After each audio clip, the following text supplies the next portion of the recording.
Liz, so I've always said that the K-12 folks and the higher ed professors, teachers, they've been like at the front of the line on this thing, ahead of the curve, as they say. On what thing? AI? Yeah. What other thing are we talking about around Okay. here? I mean, sure. Yeah. All right. So you know that thing where teachers would put in, like the way to catch the kids, they would put something in like a really small white font? Yeah. And then like it would say like, write about broccoli in this essay. And then everybody's essay would have like broccoli in it. a lot of broccoli Rob. Yeah. Yeah. This has now shown up. It took a little while, but it's now shown up in our legal system, actually right here in the Nutmeg State. Oh, Connecticut. Yeah, person hides prompt injection in legal filing telling AI to side with them. This is from the 404 Media, which is I love these stories. This is Jason Kobler. Tell us about what Matthew Elliott did. Yeah, well, he was representing himself in a Connecticut court, and so By the way, they call that pro se. Pro se? When you represent yourself. Oh. Yeah. No, I don't. Don't ask me how I know. Carry on. I won't. So he hid prompt injections in tiny 3-point white font inside some court filings to manipulate potential legal AI tools into siding with him.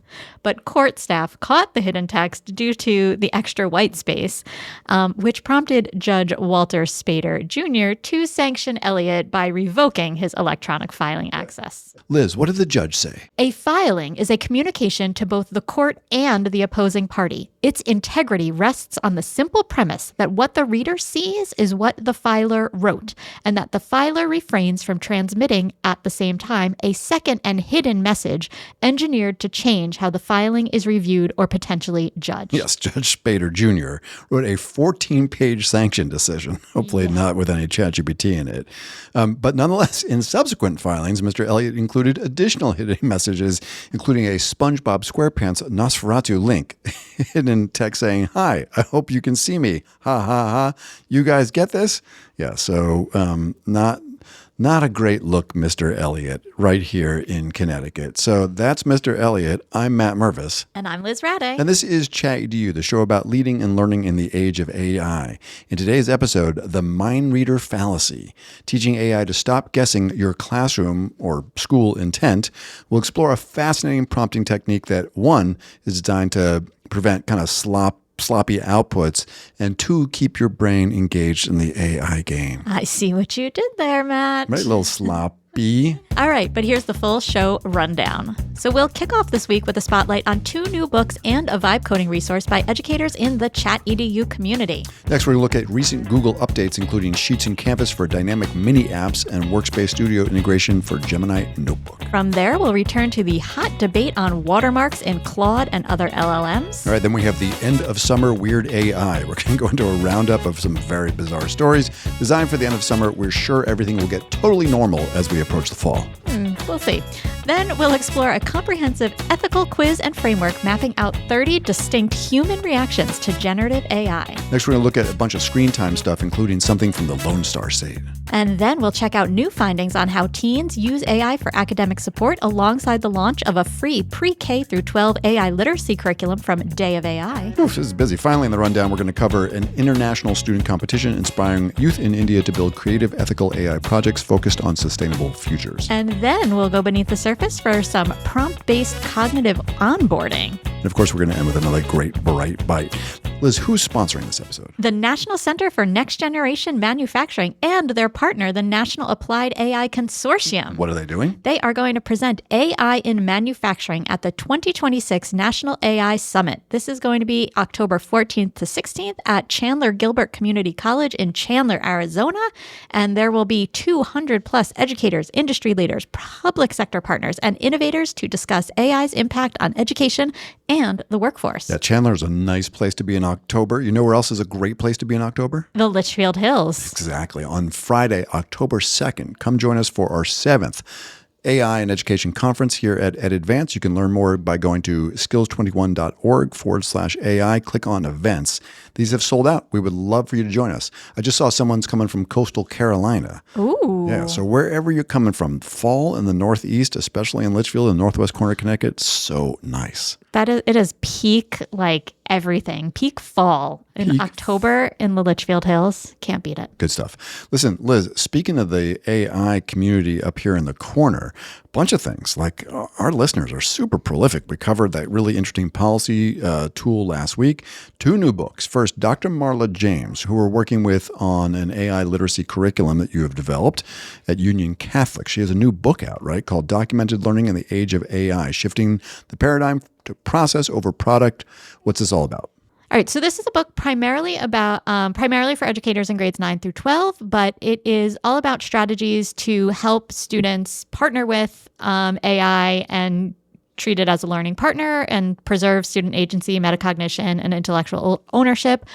So shifting away from a mode of learning that is really like transactional to a version that emphasizes the value of the steps, which is something we talk about all the time, process over product in this new age. So check out that book. Yeah, and we'll put the links to both of these books into the show notes. Second, we have Rabbi Patinsky. Neat guy. Met him doing a talk for the NJAIS. This is the New Jersey Association of Independent Schools. And I met Svi down there, and he actually made this really cool Passover Haggadah, which is like the book that we use during Passover. I know you're familiar. Yes, I am. You've Haggadah before, I right? have. Yeah. So Svi made this really wild one with AI, but had like a ton of his human footprint. Anyhow, this is a new book that he has out called Keeping the Human in the Lead. The subtitle says, "The Phone in Your Teenager's Pocket, the AI Writing Her Essay, 30 Years of Torah Thinking About Both." Yeah. So obviously, Svi teaches in a Jewish day school. This is actually, I believe, an Orthodox Jewish day school, but he, let me know, we were talking a little bit about this, that there's a lot of relevance for folks in all sorts of places. He says technology affords us an incredible cognitive surplus, unlocking our creativity in ways never possible before. So yeah, really neat stuff. Now, third, Dave Tanner, right? Big fan of the pod. We're a big fan of Dave's. We've both done a lot of work in his school. He's been working on this Scripting for Schools website, which is scriptingforschools.org. But now I see there is a scriptingforschools.org/chat-edu. What's going on there? That's amazing. So this site that he set up for kind of our listeners includes guided wizard installers designed to help educators and school administrators create custom Google Apps Script web applications without any programming experience. The platform aims to demystify the creation, authorization, and deployment process while maintaining Google Workspace integration and adhering to student data privacy standards. So there's 4 distinct starting projects for school communications, resource organization, QR code generation, and media display, and guidance on hosting all kinds of different models and AI-assisted app development. Super cool stuff. Yeah, it really is. Now, AppScript is really interesting. AppScript's been around for a long time. It was a way that people could geek out on like connecting things inside the Google Workspace between slides and sheets and docs and what have you. But what's happened recently is that folks who are vibe coding, especially if you're in the Google ecosystem, so let's say you're an administrator and you're vibe coding an app that has any sensitive data privacy related stuff, student names, parent names, whatever the case may be, you can't really vibe code that up using like Canvas or AI Studio even, because it creates a publicly shareable website and then the data is exposed or at least at risk. So in an AppScript environment, you basically vibe code the thing, but it really lives in a Google Sheet behind Google's the school or university's account firewall, so the data remains secure.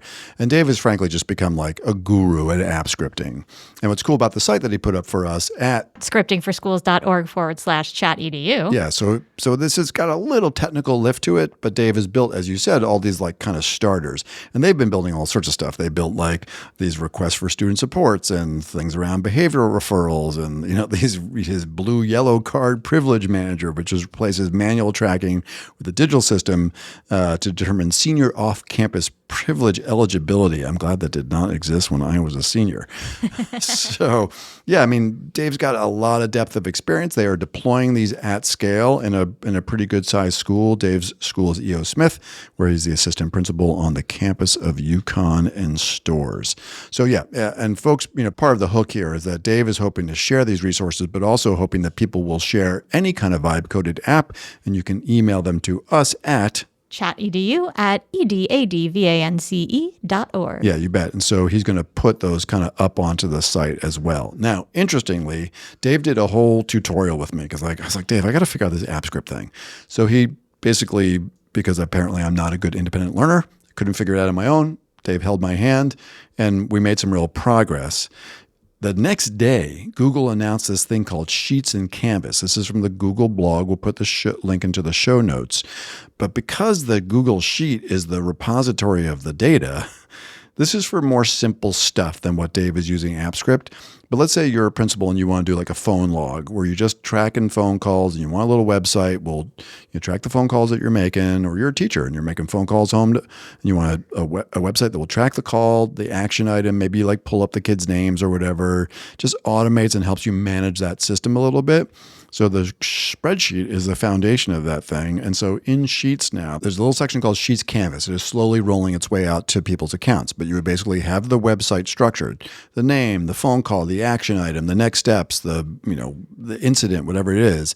And then you go to Sheets Canvas following that little Gemini diamond and say, build me a web app that is like a dashboard that sits on top of this spreadsheet. It's really cool. So it's basically like taking any data sheet and building data on top of it. So you can learn more about that in Sheets Canvas in the Google blog. Now, one more quick Google thing. I don't know. You love notebooks. I mean, it's clear here that you love Gemini notebooks. You love making Gemini notebooks. And one of your favorite things is having to manually go in and add new files. Like you've got a notebook that is, pulling resources from a Google folder, like for the attendance work that you do. I know that when there's a new file that's dropped into that Google Drive folder, you just love the act of going in and adding that file, that Google Doc, to the notebook. Do I have that right, Dr. Rade? No, that's annoying. Well, Google was feeling your pain. That's very good. They haven't automated the process of just making the notebook so you can Cam, do you remember Bewitched?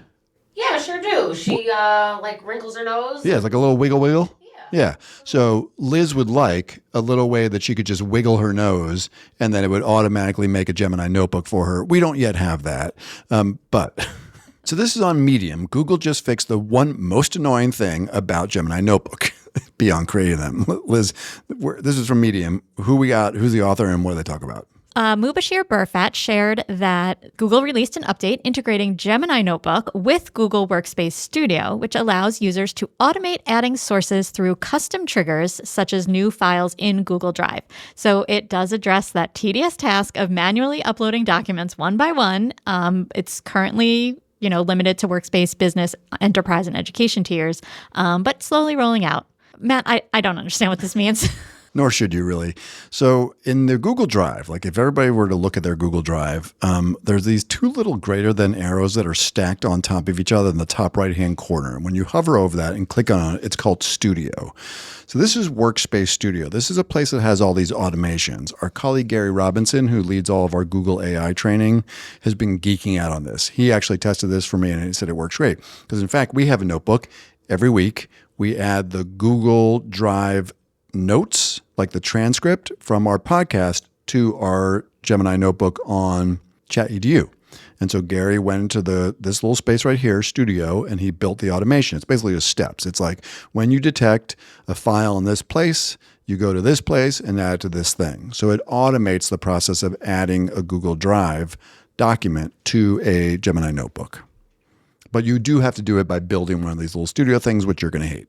Okay, They're great. really not bad, in all fairness. And now where do I find those little arrows? Oh my goodness. So from Google Drive.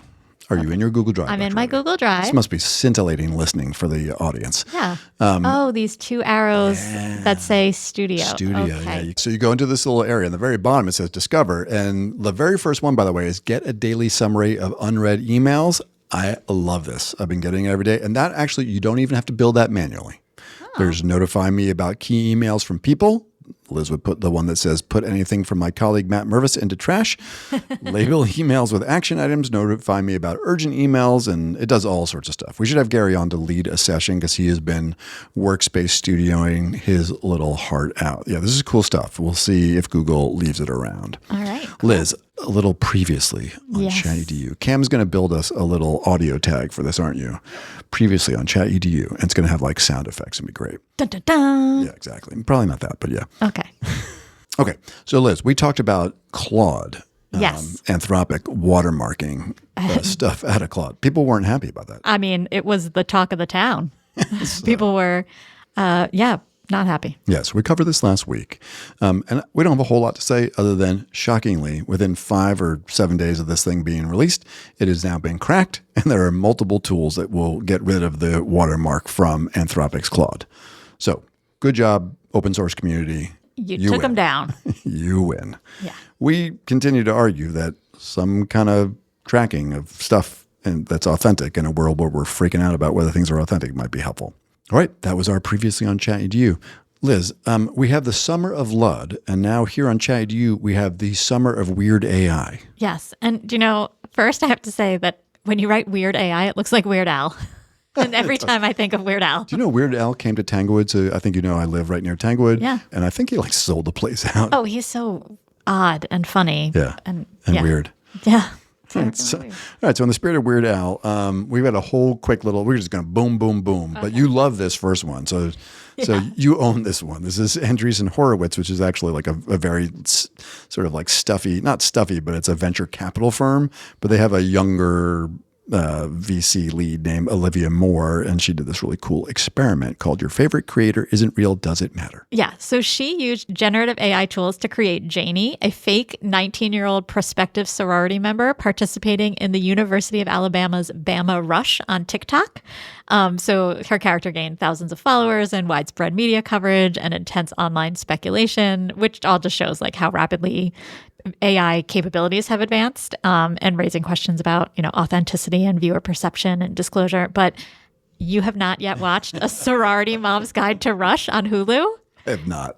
Cam, have you watched it yet? No. Oh my God. You are missing out because none of us lived in this southern world of Rush. It's insane what these girls have to go through to rush. They come to their universities early and they have to have resumes, and some of them hire a rush coach because they need a resume and they have to clean their TikTok presence, but they also have to have a TikTok presence, but they also have to have a letters of recommendation. It seems harder to get into a Bama sorority than it does to get into Harvard. I couldn't figure that out. So that's why Olivia Moore did this whole thing? Yes, okay, because they do need to have this online presence. All right, let's keep the weird going. Yeah. Meta ran ads for an app that promised to nudify female politicians. It's from Wired Magazine. I mean, honestly, do we have to say anything more? Good job, Meta. All right, moving on. Google is buying all the Spirit Airlines data to feed AI models. This I thought was fascinating, right? So Spirit Airlines goes out of business. We haven't had an airline go out of business in 20 years where no one just came along and picked the thing up for parts and then used it in their various airlines. Maybe that's not the right metaphor. We're talking about airline companies going out of business. But this was wild, right? So for $10 million, they didn't buy the planes, they bought the data. Why? Yeah. Because there's all this internal communication, spreadsheet, transactions, HR records. Google is just going to use as training data to improve its models, and they are going to scrub personal identifiers. Oh, thank God. But yeah, I mean, it's just a huge set of data for years and years of an airline. Now, speaking of which, someone reached out to us a couple weeks ago and said, hey, can I purchase your unedited raw audio files? I was like, whoa, you people must be desperate for training data if you're chasing down the unedited raw audio files for ChatEDU. I responded and said, really interesting. Is this for training data? And then nothing came back. All right, Liz, the Summer of Weird continues. I mean, I just had to, there's so many odd things in the feed. So, all right, here we go. This is from Jason Parham. This is on Wired Magazine again. 404 Media and Wired Magazine are the place to go if you want to do the Summer of AI Weird. People are marrying chatbots. These lawmakers want to stop them. Yeah, I mean, I don't disagree. So the human AI companionship apps are experiencing rapid user growth, but there's a coalition of state lawmakers, primarily conservative Republicans, who are introducing legislation to prevent artificial intelligence systems from attaining legal personhood, marriage rights, or constitutional protections. I mean, I don't understand why everybody isn't on board to do this, but Well, it's funny that you mentioned that. So I'm like, oh, okay, we'll just do that headline and that's it. But it gets more interesting. So lawmakers across, we have 23 bills across multiple states have been introduced since 2022. And this is really mostly about, I think they're more concerned about the legal rights rather than the odd personal choices that people are making to marry chatbots. But you have novelty wedding venues like Las Vegas, and they have these immersive weddings where people are getting inquiries about can they come to Vegas to marry their AI chatbot. So strange. Cam is head down editing right now. Let's just try this. Cam, you with me? Pop quiz. If you had to go marry your AI chatbot, fiance, where would you go to have that wedding? Vegas? Vegas, exactly. All right. Now, in Missouri, for instance, what happened there? We had State Senator Joe Nicola. He introduced the AI Non-Sentience and Responsibility Act to block AI entities from receiving spousal rights, gender identity classifications, property ownership, or corporate management roles. Now, here's the best part. Nicola's legislation passed the Missouri State Senate before being unanimously rejected by a House committee following pushback from groups like the Missouri Chamber of Commerce and Americans for Prosperity over concerns of stifling business innovation. Okay, so Liz, don't get in the way of capitalism. Blocking it from having spousal rights. Like when I think of spousal rights, it's like so that they can be on your medical insurance. Like my chatbot doesn't need medical insurance. Or so what other spousal rights are there in America? I just think, I guess there's other ones. What if your chatbot needs therapy? Okay, I therapy. think I could go see another chatbot. Yes. All right, 2 more. You doing okay? Yeah. You hanging in there? Great. All right. So a company offering 100% human-written, never AI medical research is entirely AI. This is from the 404 media. I know. This was bad. This is from Emmanuel Mayberg. There was a website called Research Gold. Nothing sus there. Yeah, but it markets medical drafting and review services, explicitly claiming to use 100% human-written, never AI staff.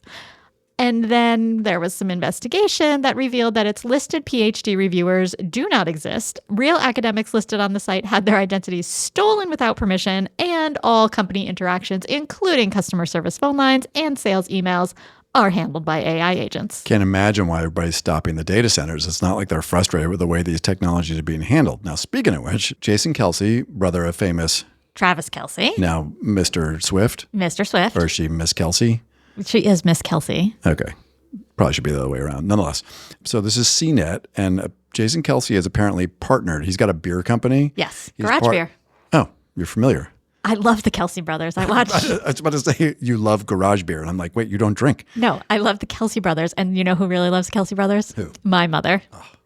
Kittles is going to love this story. Kitty, you're the best. Maybe. Maybe. I don't actually think so. All right, so we got Liquid Death as partnered with Garage Beer, and they are trying to, obviously they are concerned about water because water is key to both of their products. But honestly, they're riding the moment, right? So they're worried about all the water that's being used in data centers to cool down the servers. So they came up with an innovative prank calling on their drinkers of their beer and water. Liz, what have they challenged them to do? Gross. They've jokingly Yeah. asked viewers to mail their urine in collectible jars to data centers to help cool down their servers. AI data centers waste millions of gallons of water. That's why Liquid Death and Garage Beer have decided to team up. We want your pee to cool these data centers. So gross. I mean, mostly, Kitty, I just want to apologize because I feel like I've really facilitated your daughter's decline in terms of the seriousness of which she addresses life in general. Now, finally, on a positive note here, Liz, we should just move on from that, right? I mean, yeah. Yeah. Folks, you're welcome to email us at chatedu@edadvance.org if you never want us to do another summer of weird AI again. But this story actually I've been using in my keynote, and I think it's super important. So there's a movie theater called the Famous Player 6 in Prince George, British Columbia. And they do not get the Spider-Man posters in time. And so they call on a 19-year-old kid, like the kid who is making popcorn and selling tickets. His name is Drake Landon. And they ask him to hand draw a Spider-Man poster. And so he hand draws the Spider-Man poster for the movie so that they can advertise this thing. And it goes viral. It's had like 100,000 upvotes on Reddit. People are in love with it. It has 2 spelling errors on it. It's modeled after the Spooderman sort of meme from the early 2010s. So why do you think people went crazy for this thing? Because it was made by a human? Yeah, it's just like, it's so evidently human. Dads are coming in with their kids asking to take photos with Drake Landon, the artist behind the poster. Yeah, I mean, the end of my keynote is really about like why human authenticity. This is really a gift, I think, all the AI slop, and why human authenticity has become more and more of a premium. We were just texting each other about that this morning on a different story. If you get a sec, we'll put in the show notes. Check out the Spider-Man poster that this young man drew. Yeah. Does that make you feel better? Slightly. Okay. All right. Now, listen, I need to figure out where we land in all this zaniness. And so we wanted to try something that anybody in the audience can try, which is called the AI Compass. So this is a quiz to figure out, like, despite all the weird things, the good things, the bad things, like, where does one land? Yeah, so this is obviously created by Bam Bam Ramfam. Obviously. Who's an online creator, and he made the AI Compass, and Liz was good enough to check it out. Liz, tell us about the compass. Okay, so the AI Compass, super easy to get to the website. We'll put the link in there. And then it asks 15 questions, and it gets you an archetype that you are. But like the first question is, are AIs conscious? Do we have responsibilities toward them? And then here's the answers. I'll just read this one question. Okay. So no, it's a next word predictor. This is embarrassing. Not now, but it might be possible someday. There's something going on in there, but it's not the same as human experience. They deserve moral consideration roughly comparable to a human's. They are the next stage of the evolution of intelligence on Earth. Yeah, Anthropic has a whole team for those latter two that they call model welfare. They're like worried about whether we're being nice enough to the AI. I think I'm at level 3. Where were you? Yeah, I was the optimist. So the description says, AI cures diseases, teaches children, liberates workers, and democratizes expertise. You see the problems, but you believe the trajectory bends toward good, and the only real sin is slowing it down. Your bookshelf has both Pinker and a manifesto you wrote yourself. I love this, actually. This is really cool. And the my patron saint is Mark Andreessen. Didn't we just cover a story by him? Yeah, that's a weird patron saint to have, but okay. Are all the questions kind of like this? It's like just getting at how you feel about the potential of the technology? Yeah. I mean, there's one on like, where do you land on art, AI-generated art, writing, and music? You know, is it stealing? Is it a useful drafting tool? Is it the democratization of creativity itself? Is it classroom friendly, or are the questions like a little too edgy? I don't know that they're too edgy. Well, they're a little edgy, but I think with juniors and seniors, you could do it. You don't have to put in any data, so you're not like, you know, you're just taking these questions. And actually, even if you didn't want to have kids do the quiz, like there's some great, almost like starter questions, like, you know, you can throw on to the chalkboard, like any one of these. AI in healthcare, what's the real story? Hype, some useful but narrow applications, already saving lives, or will transform medicine as profoundly as antibiotics. So it's almost like the conversation starters in the AI Effect card game. Maybe Bam Bam Ramfam would like to make a K-12 version, or maybe we can open source it and do that. Really, really cool. Yeah, it's very cool. All right, Liz, I'm going to rename the podcast called Screen Time EDU. I mean, it is a topic, huh? Yeah, it is. All right, so a couple stories here on Screen Time because they're super relevant and interesting. This is Robbie Siqueira. The article is Schools Spend Billions on AI but Struggle to Figure Out What's Worth Buying. Pretty interesting story here talking about the purchasing trends going from $2.5 billion to over $15 billion by 2033. But, you know, folks having a hard time figure out what is actually quality to buy, where there's return on investment, what makes sense to purchase. Generally, we've fallen into this idea. Brett Rohr did a nice post about, like, you know, the benefit of just using the tool you have in front of you, which might be Microsoft Copilot or Gemini, Notebook LM for Google and Microsoft kind of districts, at least for upper, middle, and high school kids.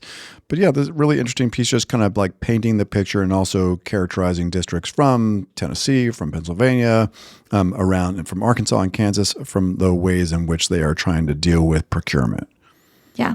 Now, in this piece, the author basically contends that the U.S. Department of Education has provided minimal guidance regarding district AI purchases, prompting regional entities like the Southern Regional Education Board or folks like ourselves to come up with guidance until now.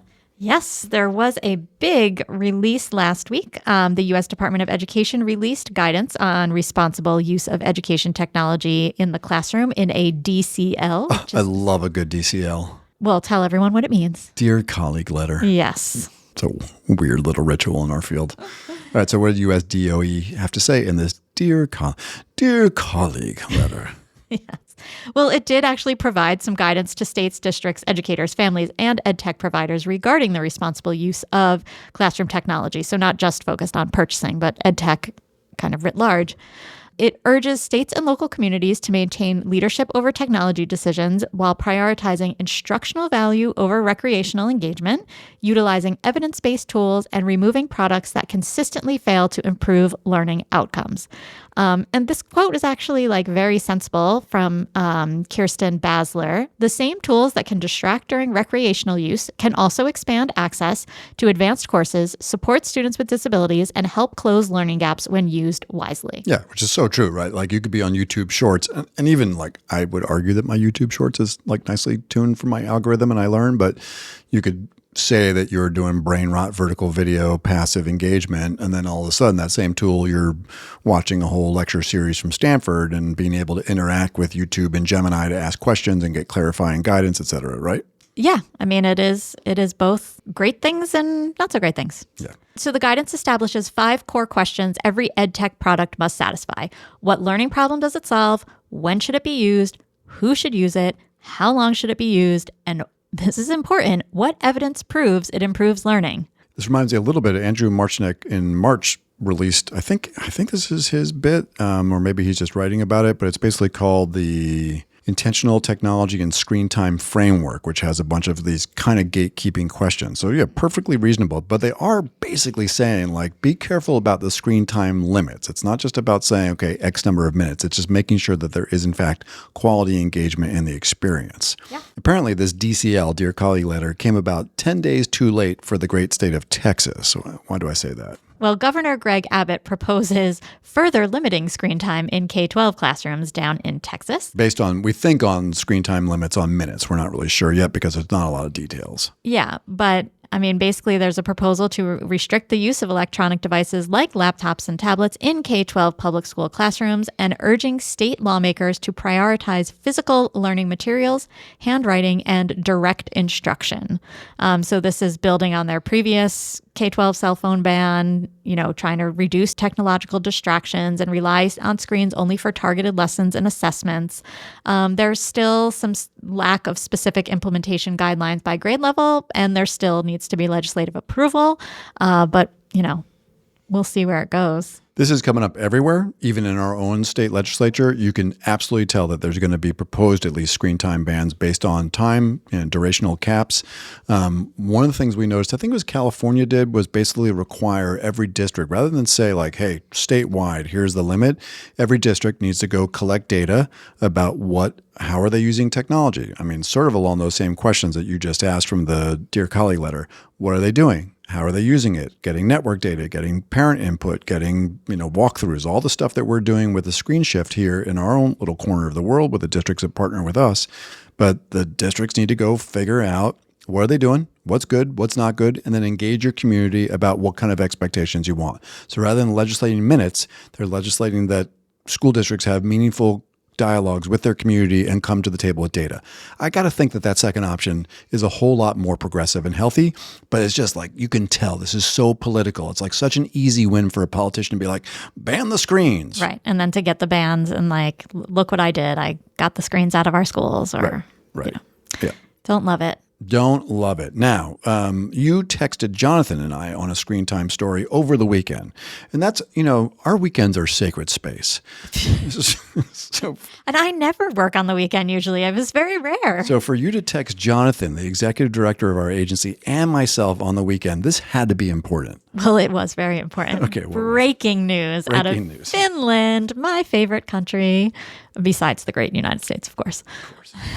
So a decade-long study designed to prove screen times damage children's brains found the opposite instead, challenging one of parenting's most cherished anxieties. So this, where I saw it, was Space Daily, and the author was Brendan Brown, reporting on this study from Finland. That was so Finland is great at these longitudinal studies. Really? They are. Are they? Yes. So this is part of an 8-year, it's called the PANIC study. I'm sure it stands for something. That's not a great acronym. But, well, it's because parents are panicking. And so this came out of the University of Jyväskylä, which is where I was living when I was there. When you were Fulbright? Yes. Okay.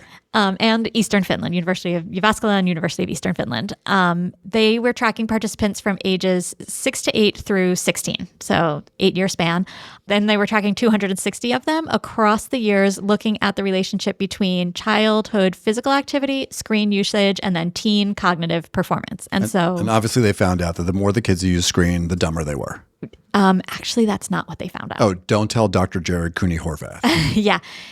They actually found out some surprising results that higher cumulative screen time for childhood into adolescence correlated, not caused, stronger cognitive test performance.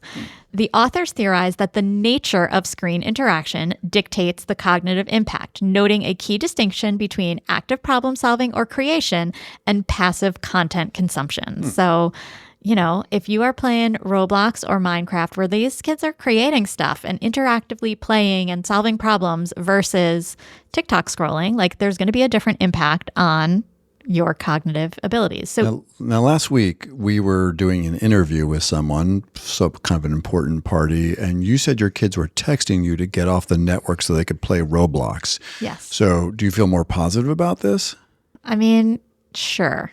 I do say, when my kids are playing Roblox, like they are playing together. They just happen to be playing on a screen, right? And like they're solving problems when they're playing together. I don't know what kind of games they're playing on Roblox. Like I don't get it. But like I hear my daughter up in her room like screaming because she's like running from something or running to something, like, and she's doing it with friends. And like I'd rather her be doing that than scrolling TikTok. On TikTok, sure. Yeah. All right, Liz, anything else we need to say? Go Finland. Suomi, Suomi. What does Suomi mean? That's Finland in Finnish. Oh, fantastic. Yeah.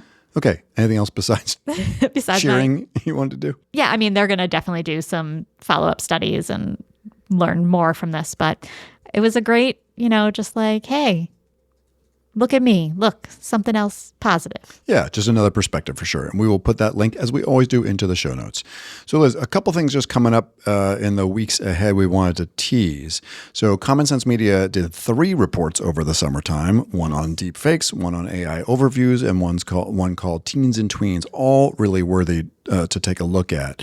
They just released a brand new AI literacy curriculum, which is really like their digital media curriculum, which they have now revamped, especially for the high school. I think next week or maybe the week after, we're really delighted to have Isha Butch, who is she's been the owner of this whole curriculum space. There's a small team working on it. So she came in to talk about the course, which we're really excited to share. But the course was paired with, obviously there's a ton of inputs here, but it was paired with a study that they released just now from the spring called Teens' Use of Academic Support, Even Though They See the Dangers. We saw this story on EdSource, but it was all over the place. And essentially, it was really interesting. We talked to Isha about this. About 70% of kids are really demonstrating, and they have no reason to lie, that they're using AI in pretty productive ways, like what we would call colleague and coach, right? They're using AI to solve problems, not to do their work for them. That said, another 61% of kids were having it. And they're not sometimes those kids cross over, but it was interesting to see those numbers pretty high. 40% of kids acknowledge that they may be missing out, and they're conscious of the fact that they may be missing out on learning for sure as part of this process. It's a great interview. Yeah, for sure. Really, really interesting to chat with her. Now, we also wanted to note that the Day of AI folks just released also a computer science and AI literacy program. And this is really a full-blown curriculum as well that has a K-8 component and a high school component. This was built with researchers from MIT. And this lines up, right, to the CSTA guidelines. Okay, great. So we have a lot of neat new curriculum resources that are coming out for AI literacy, for sure. Now, we do work in this space and sort of differentiated in our own way. It's a learning management system, got a chat bot, but we're happy for people just to find their way to any AI literacy curriculum that they find useful. And both Common Sense Media and the Day AI folks are doing some good work around this. All right, Liz, how you doing? It's been a day. It has been a day. So finally in the rundown, the Millennial Group of Schools, which is a pretty big group of schools in India, is doing this AI challenge. And we wanted to talk about this because we just had Charlie Hughes on. What a killer interview you did. Thank you so much, right? And then we had Avier Rathi on, and we have many more kids to come who are using AI to solve real world problems. But we don't want to project the idea that you need to Charlie is basically going to solve substantial issues in women's health, Right. And using AI as a partner in lots of different ways, right? Obviously, Avi Arati has done all sorts of really cool work in this space. But there's lots of scaffolded ways that kids and teachers and educators can get into this, kind of mindset of using AI to solve real world problems. And this was a pretty nice example. Yeah, so the Millennium Group of Schools launched the Millennium AI Creators Championship 2026. And this is a free nationwide initiative open to Indian students in grades 5 through 12 designed to foster creative, ethical AI usage. So there's a theme. It's Sustainable Cities, Intelligent Futures. And the competition it's so different. They challenge youth to combine human imagination with AI across these categories: storytelling, song creation, and short filmmaking. So this is not about creating an app or creating something that's going to solve a major world problem. It's just much more about being creative. Tell a story, write a song, make a film using AI as a partner. So it's a very short window that the competition happens in, which also kind of gives you some perspective on what they're expecting, right? So the competition opened on August 15th and is accepting student entries through August 31st. So it's only like a 15-day window, 2 weeks. And then winners are going to be announced on September 12th, essentially 2 weeks later. There's different categories for different ages. So the storytelling challenge is for grades 5 through 7. The song creation challenge is grades 8 and 9, and the film challenge is for grades 10 through 12. So they're hoping to engage over 25,000 students, 50,000 parents, and 2,000 educators across India. Yeah, so cool, right? And obviously, I think we got a little listenership in India. Our point here is not that you're going to run out and join the Millennial Challenge. It's just to say that the idea of doing these like short sprint challenges, in this case, one that is disabusing the idea that AI is brain rot and can never have kids being creative. Here, students are partnering with AI to do creative things. I think the AI for Education folks have also been supporting like kind of an AI hackathon model. And I met a student when I was down in New Jersey from the Pingree. There's a group of kids from Pingree. Is that a school you know? Yep. Yeah, because you live in that world. Spent some time in the independent school world. Yeah, so they, a bunch of students hosted their own AI hackathon, and we're going to have one of their students on in a couple weeks as well to talk about this. So we definitely want to kind of keep the theme going, but not portray the idea that you have to be Charlie Hughes in order to get this done. Right. The world would be fine if you were, but that's okay. Right. All right, Liz, let's take a little break. Then we're going to go beneath the surface. Hey, if you're enjoying Chat EDU but not following, please follow. We've got a bunch of new followers, which is great. If you are following, please share with a friend or what, Liz? A gaggle of friends. A gaggle of friends, because we all need a gaggle of friends. Like, subscribe, comment, say things, all the stuff. Please do. Please do. Hey, I'm Cameron Audia, executive producer of Chat EDU. As you likely know, Matt and Liz believe personal interest projects, or PIPs, are one of the best ways to help students bring agency and intellect to learning in the AI era. They also see PIP as a safe, ethical, and powerful way for students to master AI. If you'd like to learn about Skills 21's very own personal interest project platform and curriculum, check out skills21.org/PIP. And if you'd like to chat about PIP in real time, email Liz at chatedu@edadvance.org. After all, she wrote a book about it. Liz, brace yourself. Okay. Did you know that AI could lead to like cognitive brain rot? Heard of it. Yep. Yeah? Yeah. Yeah, a new groundbreaking article. I haven't even come across this. Maybe you could do a dramatic reading in the beginning. Okay. Imagine your team has been tasked to deliver a high-stakes policy paper under intense time pressure. Everyone turns to generative artificial intelligence, AI, and within minutes it delivers a full... Thank God you said AI after that. And within minutes, it delivers a full draft complete with structured arguments and authoritative-looking citations. The team then transfers the AI-generated text into the corporate template, polishes the narrative flow and structure, and gives it one final check before sending it up the chain. Leadership takes a glimpse of the polished-looking draft and, assuming the underlying research has already been verified, signs off and publishes. This scenario is not hypothetical. You don't say. South Africa's draft national AI policy had to be withdrawn earlier this year after reviewers found a number of the citations pointed to journal articles and authors that didn't exist. Ironically, the mistakes were introduced by AI. Gosh, we have not seen this before. So sorry, my sarcasm is running high. Yeah. So look, I mean, this was from the conversation. This is offloading work tasks, comes at a cost, so to our brains. I mean, honestly, I'm just amazed that we're still finding the oxygen to keep publishing these stories. The reason I wanted to share it is just to say these keep coming out. But really interesting piece from Mihailo Zoin. He's been like our Gemini notebook guru. This is on Medium, Claude Cowork. A junior would have asked, the agent just guessed. We were sort of really digging this post and also the prompt that he uses, because I think, look, you got two options in this world. You can just go do the work yourself and not engage AI. Or you can engage AI, and frankly, the process by which you might prompt the AI could actually lead to some deeper thinking about the process.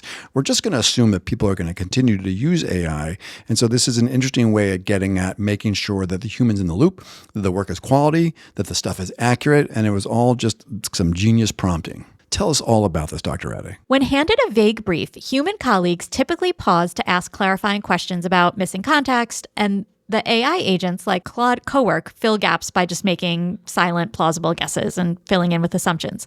And because these agentic guesses arrive formatted as finished, polished deliverables, errors are hidden from the user and then shifts the burden back onto the user to evaluate and reverse engineer the underlying assumptions. All right, so let's break this down. I just wrote a draft email blast to go out to people on our list to talk about stuff that's happening this fall, including our amazing fall conference.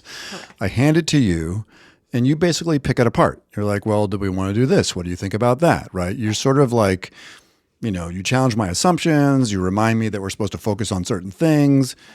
You critically evaluate the thing because you're my colleague and it gets better. And I have all of that context. Okay. I know our goals implicitly. I know a lot of information just about the conference and all the other things that are out there. Okay. Where Claude Cowork doesn't have the same context and information, so it just kind of fills in and makes assumptions to complete the task. Okay, so how would we mitigate against this? So you could say to your chatbot, use an explicit framework that forces it to audit instructions, surface ambiguities, and mark inline assumption before executing the task. So basically saying, here's the task. Before you produce anything, read my instructions and find every point where it is ambiguous or underspecified, and every place you would have to choose a reading, like an assumption, in order to proceed. Huh.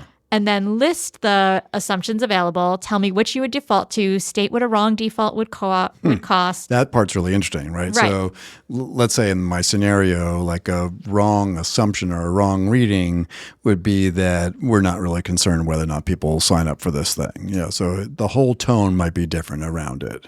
I'm thinking even we know that we run more than one conference a year. Yep. If the bot assumes that this is our one and only conference. Yep. That's a different message than we want to send versus knowing, so we wouldn't want to put in, this is your only chance to see Matt and Liz this year, right? Yep. We don't want to not ultimately have people come back to the other conferences. All right, so we're halfway through this prompt, right? We sort of tell it what the task is, give it a lot of context, but then we also name the assumptions that are being made. Yeah. We say what the cost would be if an assumption was just operated on by the bot. Yep. And then what happens next? Then we say, stop and wait for my answers. And for anything I don't answer, go ahead, use the default assumption and mark it in the Oh, that's cool. It'll show up in the output. In the output, assumed, whatever. Okay. So that I can see every gap you filled that I left open. Huh. What's the phrase, a little planning is worth, I don't know. Proper prior planning prevents piss poor performance. Oh my gosh, that was not what I was expecting. That's awesome. Yeah. Harkening back to the Jason Kelsey story. So yeah, but that's what this feels like. I was thinking more like an ounce of prevention. Oh, I like my statement better. I like yours better too. But that's the idea, right? Is that you just spend a little bit more time in that prompt. You say what the assumptions are. You say what the cost of the assumptions are. Then you tell the thing to mark in line anywhere it makes assumptions so you could clarify that. This would prevent what happened in South Africa because you're kind of getting at all the places where it might make assumptions that would get glossed over and have inaccuracies. Are we overstating it, or does that feel right? I think that feels right. I've been using Claude, and I have been working very hard together to build this Department of Ed curriculum. Are you considering getting married? Because it's not legal in some states. It does need to share my health insurance. So, for example, like last week I said, a district is interested in piloting this course. They need a one-page description of it. And it needs to have the 6 modules, the activity, 1-sentence description of the goal, and explain the overall purpose. It's designed 1 semester for 8th graders, and the purpose is to help students understand pathways, job sectors, etc. Create this one-pager. And so when it did, it says then in here, 3 things I decided that you may want to change. I wrote grade 8 as the design target and noted the materials serve 7 and 9 without modification. I named the DOL partnership in the eyebrow line. Module 3 is described as digital literacy and AI with the disclosure activity spelled out because some administrators will read AI in a middle school course as a risk, right? So I love that it does these kinds of things, and it really does call it out that, like, here's the assumptions I made and here's something that you might want to think about. Yeah. So what's interesting here is that Anthropic, you weren't using this prompt that we just No. talked about. Yeah. At some level, this prompt is really cool. And I think it is a great thinking exercise. It's an interesting way. I mean, generally you could say, okay, great, human first, AI next, or what did we covered a story where you get like a human intelligence certificate. I mean, the reality is people are going to keep using these tools. And so this prompt, which we will drop directly into the show notes, is a really good example of a way to make your thinking visible. It almost, reflects a little bit of like Dr. Marla James' book that we talked about in the beginning, where it's just helping you make your thinking visible. That said, Claude is doing this in interesting ways. What you just described is an interesting manifestation of this, right? Claude's basically doing it without asking. The other are the multiple choice questions. Yeah, it also did a lot of that while I was writing. And it would say, like, so I was going back and forth with, do I do different activities for 7th, 8th, and 9th grade, or do I just stick with one that can be like slightly modified? And it would ask, like, do you want me to go back to the 3 model version or the 1 model version? Do you want, if I write all the stuff you wanted, the video is going to be over 3 minutes. Is that okay? Or do you want me to clean it up and get it under 3 minutes? And so sometimes I was like, yeah, you clean that up and get it under 3 minutes. And other times I was like, nope, need all the information. And it's okay that it goes over 4 minutes, right? Yeah. So they saw this coming for a while because these multiple choice questions have been in Claude Code for a bit. Now they're showing up in Cowork. Now they're showing up in the primary model. I don't know if this is showing up outside of Claude, quite honestly. I don't recall seeing it really in Gemini very much.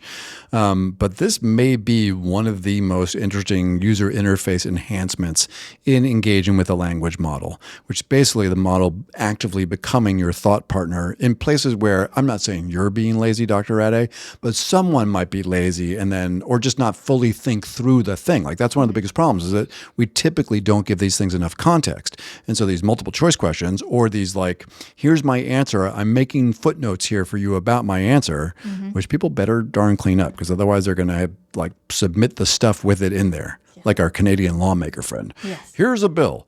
Here's a more informal version of the bill.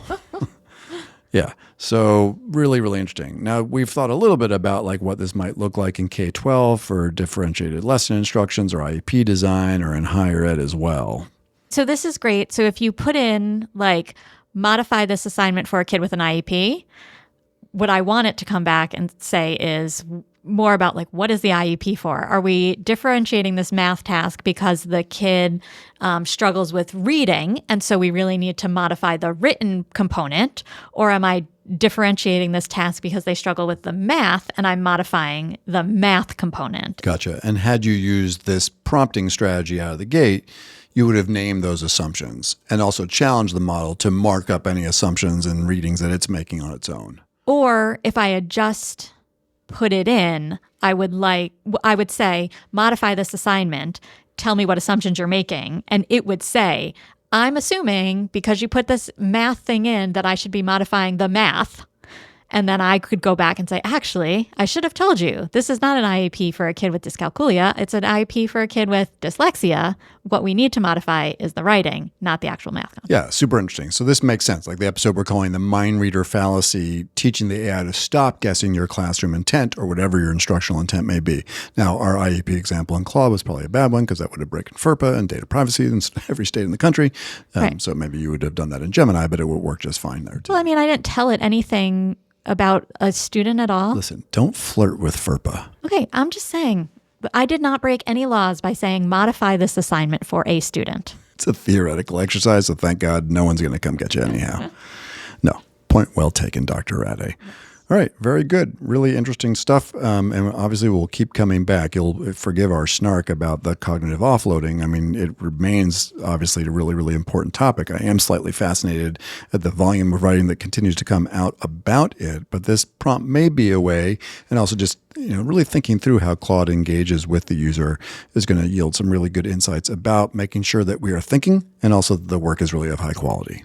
All right, Matt, is it time for a Bright Bite? It must be time for a Bright Bite. This is a case where AI is being used in a positive way for society, culture, the environment, and all the good things. Yeah, so this one is about schizophrenia. So the title is AI is helping solve the intricate genetic puzzle of schizophrenia. The source is Wired en Español, and it is by Jorge Garay. Do you mind just reading the whole thing in Spanish? Yes, I would mind because you didn't give it to me in Spanish. Okay. But if you had, I would have read it in Spanish for you. Beautifully. Okay, so researchers using AI-based computational models published a study in Nature Genetics identifying 766 genes linked to schizophrenia, including 641 previously unknown ones. So they analyzed data from over 102,000 people and brain tissue from 6 regions in the brain, and the findings demonstrate that schizophrenia is driven by an interconnected genetic network rather than isolated mutations, which offers a clearer map to study the disorder and then develop targeted treatments. So up until now, they could only observe a few lit houses, but now they can make out a much larger portion of the disease's genetic map, is a direct quote from Jorge Garay. And this is great because schizophrenia is a big problem. It is a really debilitating mental illness and hard for the individual, but also really hard for families to watch people with schizophrenia.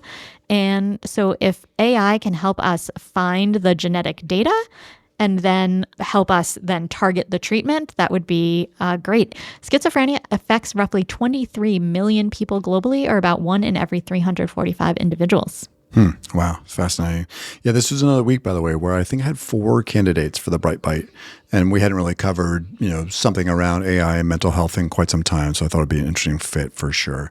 Liz, so nice. By the way, if you are watching on Spotify or YouTube, Cameron Audia and Gary Robinson have killed it here, crushed it, done all the good things. So you can see the really nice updates to the studio, looking really good visually. Soon we're going to have cameras that are hanging and lights that are rotating. It's going to be like a discotheque in here. Well, I don't want it to be a discotheque. I want it to be a podcast studio. Yeah, but really, really grateful to them and their amazing partnership.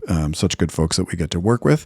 And so with that, it's great to be with you in person. We will be with you in person maybe next week. Well, it's up in the air a little bit. Oh, great. Yeah. Guess we'll have an off-mic conversation about that one, huh, Matt? There's nothing like a good off-mic conversation. So, Dr. Rade, it must in fact be time to roll the credits. Excellent. As always, we'd love to hear what you think. So please let us know at chatedu@edadvance.org. That's EDADVANCE.org. And also rate, review, and subscribe to the podcast on whatever platform you are using. Chat EDU is brought to you by EdAdvance, the nonprofit regional education service center in Litchfield, Connecticut. This episode of Chat EDU is sponsored by the National Center for Next Generation Manufacturing. Chat EDU is recorded, edited, and produced by Andre Angelo and Justin Pasco, whose dedication and expertise bring our discussions to life. Chat EDU's executive producer is the multi-talented rock star Cameron Audia. Additionally, we are grateful for the support of our colleague Gary Robinson, and we appreciate his time and talents. And of course, a big Chat EDU shout out to our fearless leader and executive director, Jonathan Costa, for inspiring the pod. And finally, a heartfelt thank you to our listeners for joining us on this journey exploring the thoughtful and innovative integration of AI in education. Hello, everyone. My name is Jonathan Costa, and I am the executive director at EdAdvance, and I want you to know how much we appreciate our listeners. If you enjoy the podcast, feel free to explore EdAdvance's other AI services, which include customized professional learning of all kinds, conferences, our new middle and high school student AI literacy course, and our Educator and Leader micro-credential, co-sponsored by the Southern Connecticut State University Office of Workforce and Lifelong Learning. Just visit skills21.org/AI to learn more. That's all for now, and thank you for listening to Chat EDU.